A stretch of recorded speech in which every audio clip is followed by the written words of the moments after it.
Вы смотрите итоговый выпуск новостей в прямом эфире. Мы расскажем о самых заметных событиях сегодняшнего дня. В студии Валерия Наумова. Здравствуйте. Коротко о темах. Потихоньку в Нерюнгри восполняется нехватка медицинских специалистов. За 2 месяца туда приехали 7 новых врачей. У крестьянского хозяйства «Батамайское» праздник. Прибыла очередная партия племенных архангельских коров. Расскажем об этом подробнее. Дети – наше будущее, которое нужно беречь в настоящем. Сотрудники ГИБДД начали активные мероприятия по профилактике и предотвращению аварий на дорогах с участием несовершеннолетних. Завершились гастроли Государственного театра оперы и балета Республики. Впереди ответный визит одного из старейших драматических театров России из Ульяновска. Сдал норматив ГТО, получил скидку на посещение спортивных объектов. Министр спорта Якутии уже подписал соответствующий указ. Начнем наш выпуск с эпидобстановки. На 21 сентября выявлено 170 новых случаев коронавирусной инфекции. Так, в Якутске зафиксировано 102 случая, в Нерюнгринском и Сунтарском по 7 заболевших, в Алданском 6, в Хангаласском 5, в Вилюйском, Ленском, Мегино-Кангаласском и Усть-Алданском районах по 4 случая. Еще в 15 районах республики выявили от 1 до 3 заболевших. А вот прививку от гриппа получили свыше 7 миллионов человек в России, что составляет почти 5% от численности населения страны. В настоящее время Роспотребнадзором осуществляется мониторинг за иммунизацией населения против гриппа. В период с 13 по 19 сентября на территории страны отмечался умеренный уровень заболевания ОРВИ, обусловленный преимущественно вирусами парагриппа и аденовирусами. Отмечается, что вакцинация против гриппа – это основной и самый эффективный способ профилактики заболевания. А тем временем острая нехватка медицинских специалистов как узкого, так и широкого профиля давно тревожит нерюнгринцев. Но за период август-сентябрь этого года в Нерюнгри приехали 7 новых врачей. О работе врачей на новом месте узнавали наши коллеги. Уже приступили к своей работе 2 терапевта, 2 хирурга, врач-рентгенолог в отделении лучевой диагностики, врач по рентгено-эндоваскулярной диагностике и лечению, а в роддоме появился новый акушер-гинеколог. 4 врача приехали с целевого обучения. 1 по приглашению руководства Нерюнгринской центральной районной больницы. 1 специалист самостоятельно вышел на работодателя, а 1 врач приехал по международной программе переселения соотечественников. Я слышал про программу 5 лет назад. Здесь работают мои коллеги. Я хирург, врач-хирург. У меня опыт 10 лет. В данное время приехал сюда, в Нерюнгрю. Здесь работаю уже 1,5 месяца. По муниципальной программе всем врачам предоставляется первоначальный взнос на погашение ипотечного кредита. Но эта программа будет пересмотрена. В следующем году по новой муниципальной программе будут выкупаться квартиры для врачей, и спустя 3 года исправной работы по заявлению врача ему будет выдан 1 миллион рублей. Также в условиях этой программы прописано, что если он 10 лет у нас работает, то он эту квартиру, которая была предоставлена, сможет приватизировать. Кроме этого, еще Министерство здравоохранения по поручению главы Республики Саха-Якутия и правительства Республики Саха-Якутия сейчас разрабатывает меру поддержки по выделению 1 миллиона рублей для врачей и 500 тысяч рублей для фельдшеров по аналогии с программой «Земский доктор». Несмотря на хороший уровень заработной платы и все условия привлечения врачей, на сегодняшний день в Нерюнгринской центральной районной больнице и поселковых медицинских учреждениях остается еще 67 вакантных мест. Ирина Кичигина, Тамара Игнатьева, Вадим Барашков, Нерюнгри. К другим темам. ЦИК Якутии официально подвела итоги прошедших выборов и готова передать их в Федеральный избирательный орган. Так, члены ЦИК Якутии во главе с председателем профильной комиссии Евгением Федоровым своим решением единогласно установили, что выборы в республике состоялись, а результаты действительны. Об этом сообщили на итоговом заседании по подписанию протоколов результатов выборов. Напомним, в этом году общая явка избирателей составила 51,23%, что на 3% больше, чем в 2016 году. По словам Евгения Федорова, все вопросы касаемо поступивших жалоб и заявлений были своевременно отработаны. Таким образом, уважаемые коллеги, победителем и депутатом Государственной Думы нашей страны становится Аммосов Петр Револьдович. Вторым вопросом утвердили протоколами голоса, какие политические партии получили голоса. Также нами, уважаемые коллеги, признано решение наших окружных избирательных комиссий и подтвердили итоги выборов на дополнительных выборах нашего регионального парламента Государственного собрания Илтумен. Меры безопасности усилили в СВФУ после трагедии в Перми. Служба безопасности СВФУ провела внеплановые проверки во всех объектах кампуса и контрольно-пропускных пунктах. Кроме этого, охранные структуры проверили работу точек экстренного вызова, которые прямиком выводят на связь с Росгвардией. Отмечено, что в прошлом году университет получил дополнительные средства на обновление системы видеонаблюдения. Сейчас внутри учебных корпусов установлено более 1500 видеокамер, а по периметру зданий 150. В связи с фактом выявления отдельных случаев заболевания африканской чумы в ряде регионов Дальнего Востока, откуда Якутия должна была приобрести сено, будет ограничена поставка грубых кормов. Так, случаи заболевания африканской чумой на сегодня зафиксированы в Забайкальском, Амурском и других субъектах Дальнего Востока. В связи с этим, по словам зампреда правительства региона Михаила Никифорова, дополнительные корма получат те районы, у которых кормозаготовка выполнена ниже 70-80%.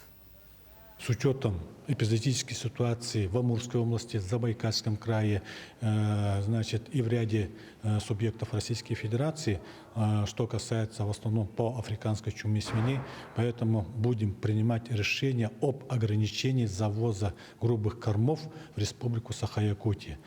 Все муниципальные образования, которые выполнили план по заготовке сена более 80%, им вообще не будет доставляться. Будем принимать решение принятия внутри улусов и межулусных заставок. А в основном будут приняты решения только по Усть-Алданскому, Тампонскому, ряде наследников Чурапчинского и Аймеконского района. По остальным муниципальным образованиям завоз из данных субъектов Российской Федерации мы ограничим. В целом объем заготовки сена в республике составляет 82% от плана. Это более 375 тысяч тонн. Также по данным Минсельхоза Республики от общего плана заготовлено 77% силоса, а сенажа 50%. Более 90% от плана выполнили Верхневилюйский, Амгинский и Татинский районы. Наибольшее отставание от плана наблюдается в Тампонском и Усть-Алданском районах. Программа развития сельского хозяйства до 2025 года расширена. В документ вошли 4 новые подпрограммы по производству кормов для животных, селекции масленичных культур, генетики крупного скота и развитию виноградарства. Постановление вступает в силу с сегодняшнего дня. Федеральная научно-техническая программа развития сельского хозяйства призвана снять технологическую зависимость России от импортного семенного материала в растениеводстве и племенного в животноводстве. Как отметили в правительстве, на выполнение комплексных научно-технических проектов, отработанных для участия в подпрограммах, выделяются гранты в форме субсидий из федерального бюджета. К слову, крестьянское хозяйство Батамайское пополнилось еще 100 головами архангельских буренок. Очередная партия скота прибыла на барже с Усть-Кута в эти выходные. Подробности в следующем материале. Сегодня у крестьянского хозяйства Батамайское настоящий праздник. Прибыла очередная партия племенных архангельских коров. У холмогорской породы очень высокие производственные показатели. Они дают в несколько раз больше молока, чем другие породы. В прошлом году была приобретена пробная партия. Надои молока за год были увеличены в разы. Поэтому было принято решение о приобретении еще 100 голов. Нам бы хотелось вот эта партия еще 2 раза повторилась. Еще 200 голов нам надо дополнительно получить, чтобы сегодня мы с вами полностью район обеспечим молочной продукцией. В плане также полностью всех наших жителей обеспечить нашим мясной продукцией. Батамайское обеспечит продукцией детские сады, школы и местное население. На прилавках фирменных магазинов предоставлен выбор более чем из 18 наименований. По словам руководителя предприятия, 5-летний план развития Батамайского был выполнен за 2 года. И это благодаря поддержке Минсельхоза, который помог в приобретении буренок, главе и районным депутатам, оказавшим финансовую помощь в постройке телятника и молочного цеха. Благодаря завозу, благодаря молоку, которое получаем от коров, благодаря обновлению поголовья мы почти удвоили наши надои. На сегодняшний день мы каждый день 2,5 тонны отгружаем на переработку. Перерабатывающий цех запустили такую широкую линейку молочной продукции. Новые виды молочной продукции у нас появились. И с приходом этих 100 голов нетелей мы планируем еще 1,5 раза увеличить наши надои. До конца этого года предприятие планирует сдать на переработку 762 тонны молока. В следующем году более 1000. В Ленском районе сельскохозяйственная отрасль развивается быстрыми темпами. На днях в селе Артанахара будет открыт новый коровник. На следующий год начнется строительство нового коровника в селе Батамай. Там же появится свиноферма. Светлана Балеева, Виталий Андреев, Ленск. На днях с рабочим визитом АМГУ посетила министр экономики республики Майя Данилова. Свой рабочий день она начала с осмотра будущих площадок строительства социальных объектов. Это место, где будет строиться новая поликлиника и площадка строительства нового лицея. Лицей планируется строить на 360 мест, и вместе с ним будет построен интернат на 100 мест. Строительство объекта планируют уже в следующем году. Помимо стройплощадок, министр посетила еще площадку музея. В ходе осмотра Майя Данилова вместе с рабочей группой ознакомилась с проблемами и обсудила дальнейшие планы действия. Поликлиника на 200 посещений в смену в рамках программы модернизации первичного звена здравоохранения. Со следующего года начнется проектирование, и как только оно завершится, начнется уже строительство новой поликлиники в селе Амга. Это первый объект. И второй объект, который мы сейчас рассмотрели, это площадка под строительство лицея на 360 мест в селе Амга с интернатом на 100 мест. Кроме этого, есть еще перспективные площадки, которые мы рассмотрели. Это музей. Он планируется рядом с местом, где планируется строительство церкви. Так, ну и в этом году в Амгинском районе будет введен детский сад на 75 мест в селе Анюс. Это тоже очень серьезный объект, который строится в рамках национального проекта демографии. Более 900 тонн жизнеобеспечивающих грузов доставили по Якутии. Порядка 931 тысячи тонн жизнеобеспечивающих грузов завезли районы республики в период навигации. Это составляет 86,6% от плана. Об этом сообщил председатель Госкома БЖ Дмитрий Левчиков на сегодняшнем заседании у первого вице-премьера Дмитрия Садовникова. Всего план завоза в этом году составляет чуть больше 1 миллиона тонн. На сегодня с начала навигации отгружено почти 95% от плана. Завоз грузов по республике идет в штатном режиме. Между тем, Дмитрий Садовников поручил ЛОРП взять на контроль каждое судно и завершить завоз в утвержденные сроки. С началом учебного года в рамках месячника недели сотрудники ГИБДД города Якутска начали активные мероприятия по профилактике и предотвращению аварий на дорогах с участием несовершеннолетних лиц. Продолжит Саргалана Неустроева. Одна из важнейших обязанностей инспектора ГИБДД – предупреждение аварий на дороге. К осени поток автомобилей и пешеходов на улицах города увеличивается в разы. Многие возвращаются к рабочим будням и учебе. Самое главное при этом не допустить того, чтобы дети пострадали по дороге домой или из школы.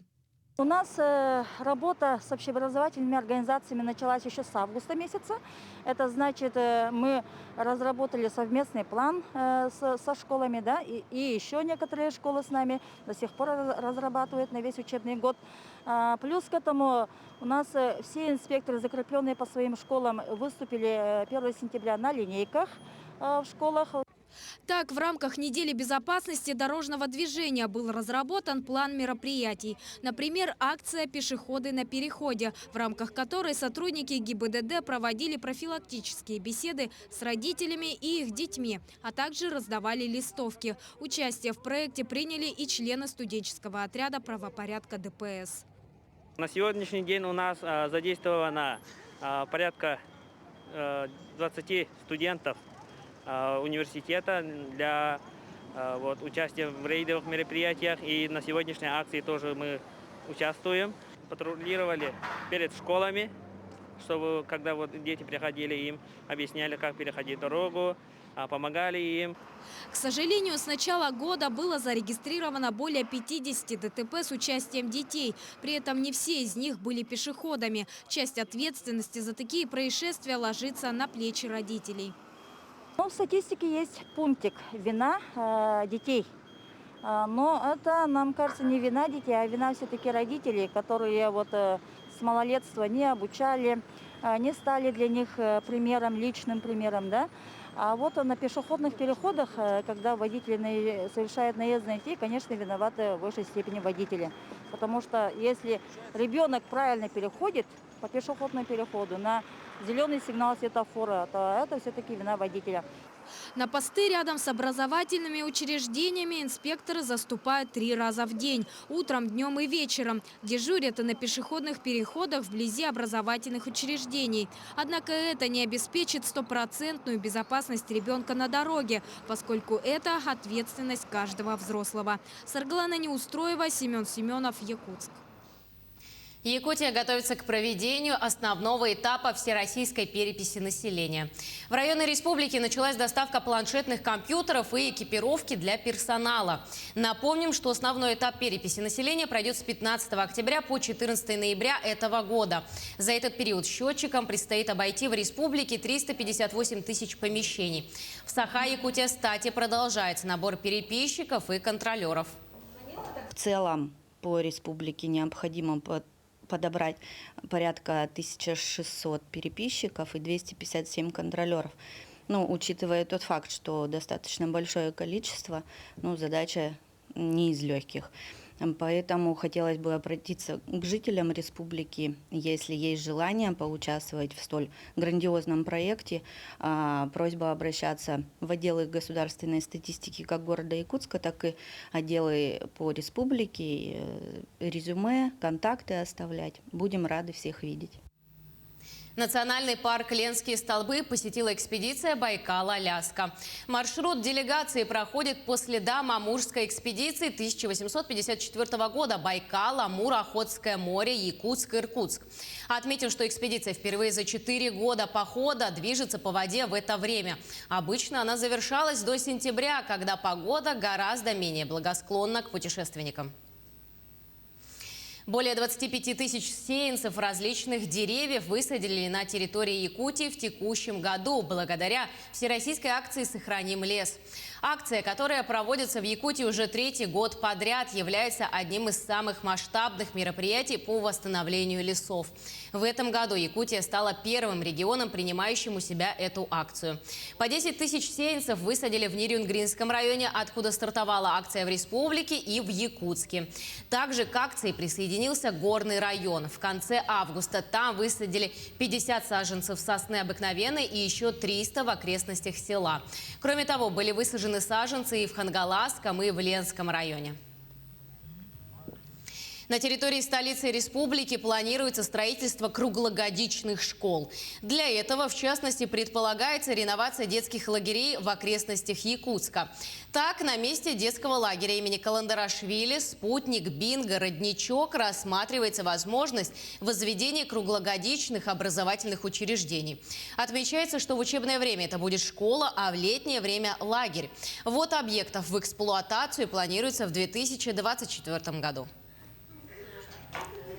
В рамках всероссийского проекта «Образовательный союз» в школах и детских садах Якутии проводятся съемки фильма об особенностях образовательной системы в нашей республике. Подробнее о проекте расскажет Марферина Алексеева. Программа у экспертов в республике очень насыщенная. Команда проекта «Образовательный союз» на протяжении 4 дней будет работать на 16 площадках. Это школы и детские сады города Якутска и близлежащих районов. Сюжет фильма расскажет о самых интересных и уникальных образовательных практиках в Якутии. Командой уже отснято 15 фильмов. Появляются инновационные площадки, появляются инновационные технологии. И субъекты не всегда могут поехать один субъект, одна образовательная организация к другому. А когда есть вот такие фильмы, где показывают лучшие практики, конечно, это очевидно. И, собственно говоря, по просмотру этого фильма, может быть, какие-то регионы захотят приехать к вам и побывать в этой гимназии прекрасно. Обучение в Саха-гимназии проходит полностью на якутском языке. Система обучения выстроена по методике Эльконина-Давыдова. Цель системы – научить детей самостоятельно ставить задачи, определять методы их решения и анализировать результаты. У каждого ученика имеется свой индивидуальный проект. Ребенок сам выбирает, какие профильные предметы будет посещать. Ребенок выбирает свое образование, значит, свой образ. Он видит уже ближайшие зоны. Ну, через 5 лет он себя, каким он видит себя. Он уже, сидя в школьной парте, он должен уже это видеть, четко понимать, для чего, какая специальность, какая профессия для него в будущем. Первые выпускники гимназии – отличный и очень показательный пример того, что система работает. Оказывается, мой проект касался именно национальной политики в республике. И сейчас я ровно работаю в том министерстве, именно в этой сфере, в направлении государственной национальной политики. И все так сложилось, можно сказать, да. А также, рассматривая свой проект, я очень хорошо, конечно же, увлекался историей. Именно в этой школе мне привили любовь к истории, можно сказать.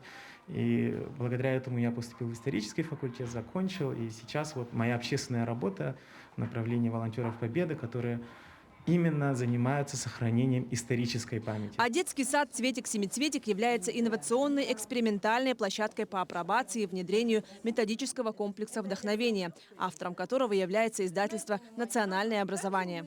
Вообще вот эта программа строится на концепции ученого-психолога Льва Семеновича Выгодского «Социальный конструктивизм». Эта программа не предусматривает такое классическое планирование деятельности.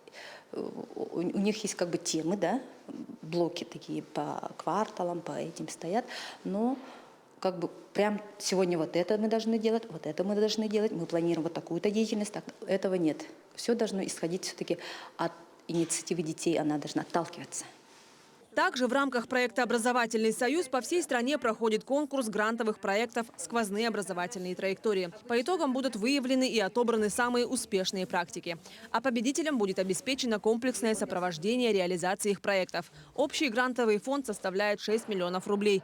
Из образовательных учреждений Якутии на конкурс поступило 40 заявок. 2 проекта прошли финал грантового конкурса. Марферина Алексеева, Григорий Николаев, Якутск. Фильм «Нуча» получил положительные отзывы от обозревателей «Кинопоиск» в рамках отечественного кинофестиваля «Кинотавр», проходящего в Сочи. Напомним, сюжет разворачивается в якутской семье 19 века, которые подселяют русского каторжника. Это событие меняет их жизнь и ставит под удар будущее. Кинокартина снята по произведению Вацлава Серашевского молодым режиссером, выпускником Арктического государственного института культуры и искусств Владимиром Мункуевым. А продюсерская часть была возложена на именитого режиссера, сценариста и продюсера Бориса Хлебникова. В главных ролях также снялись выпускники вуза Ирина Михайлова и Павел Колесов. За их актерской игрой можно будет понаблюдать уже в этом месяце. Завершились масштабные гастроли Государственного театра оперы и балета по городам Приволжского федерального округа. Якутян покорил радушный прием зрителей, ради которых и были преодолены тысячи километров. Всего на гастролях были представлены 14 спектаклей от классики до эксперимента. В Казани, Уфе, Йошкар-Оле и Ульяновске были показаны свежие премьеры сезона, заслужившие горячие овации волжан.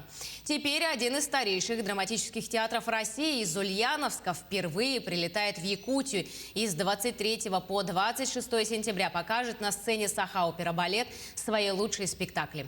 Гастрольный тур состоялся в рамках федеральной программы «Большие гастроли» при поддержке Министерства культуры Российской Федерации и был посвящен 50-летнему юбилею театра.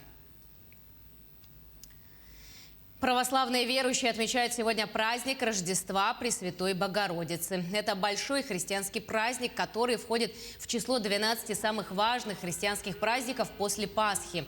В этот день церковь вспоминает рождение Марии, Матери Божией, а верующие по традиции посещают храмы, читают молитвы и ставят свечи. В Якутске праздник отметили в Богородицкой церкви, где прошла главная служба и божественная литургия. Верующие вместе с владыкой Якутским и Ленским Романом совершили вокруг храма традиционный праздничный крестный ход. В нашем городе этот праздник особенно чествуется, потому что издревле, более 200 лет назад, здесь был построен храм и посвящен нашими благочестивыми предками в память вот этого церковного события, церковного праздника Рождества Пресвятой Богородицы. И на этом месте, в этом храме, прошла история 2 строений: деревянного, а теперь каменного храма, вновь возродившегося в 20 веке. Вся территория вокруг прилежащая, она тоже была особой намолена. Здесь было одно из древних кладбищ города Якутска, где были захоронены почетные священники, знатные люди нашего города. Их имена мы помним, молимся о них. Но и территорию храмовую стараемся привести в тот вид, в котором она должна быть. В Якутии для обладателей знаков комплекса «Готов к труду и обороне» установили скидки для посещения спортивных объектов. К примеру, для обладателей золотого значка скидка составит 50%. Такой приказ был подписан министром спорта Якутии. Льготные условия действуют на подведомственные Министерству спорта республики объекты. Для обладателей серебряных знаков скидка составит 40%, а для бронзовых – 30%. Работы по внедрению комплекса ГТО в Якутии продолжаются. В планах внедрить такие же льготные условия для жителей районов. В республике знаки физкультурно-спортивного комплекса на сегодняшний момент сдали более 15 тысяч жителей. К этому часу это все новости. Берегите себя и оставайтесь с нами на телеканале Якутия-24. Всего доброго.